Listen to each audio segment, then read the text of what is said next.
You are a former Apple insider. You're a current devoted Apple user. We know that. And the initial version of Apple Intelligence was made available through an iOS update to iPhone 16 and iPhone 15 Pro users. I know you've praised the demos.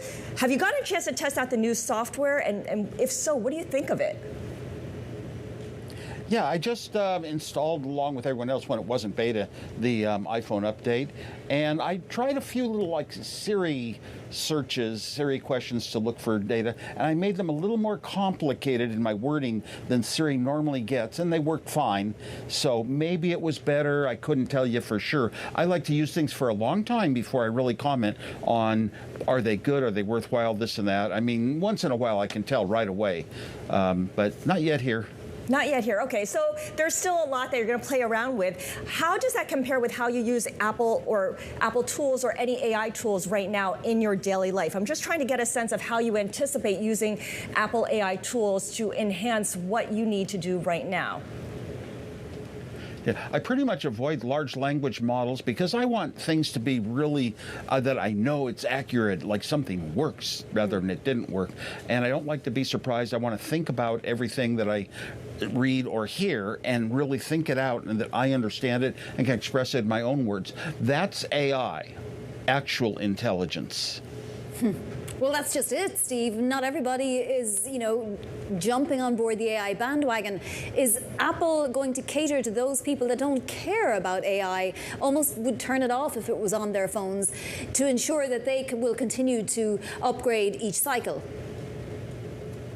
Oh, I think most of us are on an AI bandwagon and appreciate it very much, but of lightweight stuff. I mean, like, we've had AI for quite a while. The highest intelligence of how computers can think out and predict what you're going to want in your life, kind of like our old knowledge navigator going back, 30, 40 years.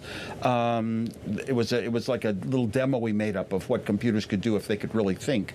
And we're moving closer towards that, but the inaccuracies, does it really help you if it doesn't create? It just repeats things. So it's a very good search engine for me. It finds things on the web. I wish it had citations that you could click on any item that came back to you from AI and say, or just question it verbally and say, where did this come from? And let it tell you, just like all the citations in scientific journals that advance our knowledge. So, as you know, Steve, Apple hasn't always been very first. It hasn't been the very first at certain things, but it usually ends up being the best at something.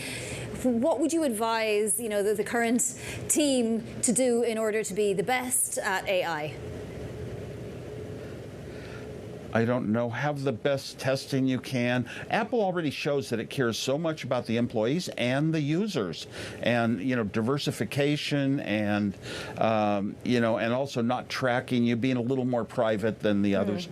So I think that's a good sign that Apple is going to pay attention to not taking advantage of you with AI. And largely, though, it's up to the user. I think a lot of user education should come along with this.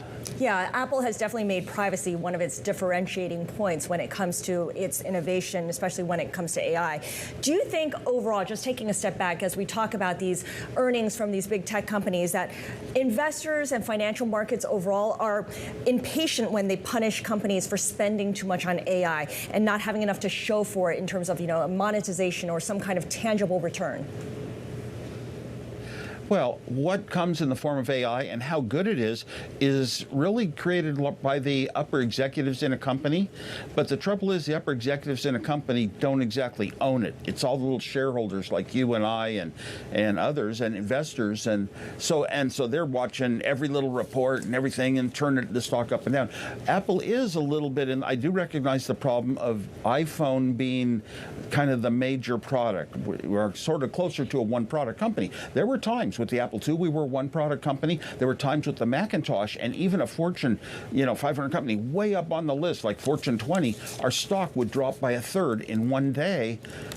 sometimes, and you didn't have a backup of a lot of other products, like the Apple services and Apple Pay and all that, to kind of balance things out a bit. So that is a concern that I do agree with. Got to keep your eye on it, but Apple's still doing a good job for the Apple community. Well, exactly. And for investors, Steve, I wonder what kind of a job you think Apple is doing. You've been around, the financial world a long time. Is the price at 225? There are 39 buys, and many of those price targets are higher. Is it trading at a good valuation in your estimation? Yikes. I'm a user type person, not an investor.